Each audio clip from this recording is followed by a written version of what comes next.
महाराष्ट्र के कल्याण पश्चिम के आगरा रोड पर आज दोपहर एक भयानक हादसा हुआ है। सड़क पार कर रही एक मां और 3 साल के बच्चे को डंपर ने टक्कर मार दी और दोनों की मौके पर ही मौत हो गई। इस हादसे में जिन दोनों की मौत हुई है उनका नाम निशा अमित समस्कर और अंश अमित समस्कर है। यह हादसा आज दोपहर करीब 12 बजे कल्याण पश्चिम के आगरा रोड इलाके में हुआ। अपने 3 साल के बच्चे को स्कूल से घर ले जाते समय चौक पर कल्याण डोंबिवली महानगर पालिका के डंपर ने दोनों को टक्कर मार दी। टक्कर इतनी जोरदार थी कि दोनों के मौके पर ही मौत हो गई। इस दुर्घटना से एक बार फिर कल्याण शहर के मुख्य चौक चौराहे पर जाम और वहां से सड़क पार करने वाले नागरिकों की सुरक्षा का मुद्दा सामने आ गया है। इस घटना के बाद पुलिस ने डंपर चालक को हिरासत में ले लिया है। इस हादसे के बाद इलाके के स्थानीय नागरिक आक्रामक हो गए हैं और सड़क पर धरना दे रहे हैं। आज आपण रस्ता बंद केलाय, काय सांगायचं?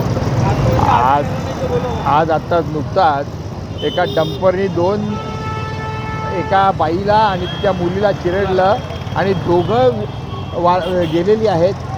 सातत्याने कल्याण शहरामध्ये अशा प्रकारचे अपघात होत आहेत, परंतु हा रस्ता MMRDकडे दिलाय आणि त्यामुळे महापालिका याच्याकडे नियोजनाकडे काय बघत नाही।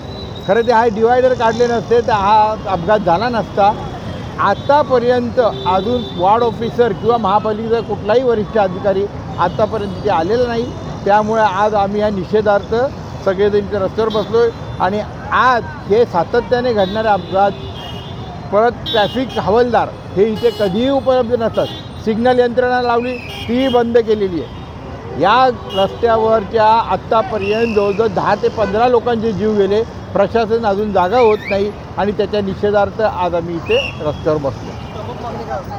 आमची प्रमुख मागणी अशी आहे की खरं तर हा दुर्गाडी ते पत्रीपूल फ्लायओव्हर हा खरा मागे आपण मंजूर करून आणलेला, पण तो झाला नाही आणि त्यानंतर आज तोही मंजूर व्हावा आणि लवकरात लवकर हे 7 जे क्रॉसिंग आहेत ते बंद व्हावे आणि इथे सिग्नल यंत्रणा आणि जे डिवायडर आता हे केले तो पुढे आणून तो परत बंद करावा।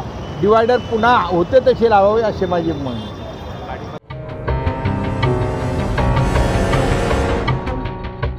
CEN न्यूज देश प्रदेश की ताजा तरीन खबरों के लिए CEN न्यूज को सब्सक्राइब करें और रहें पल पल की खबर से हर पल बाखबर।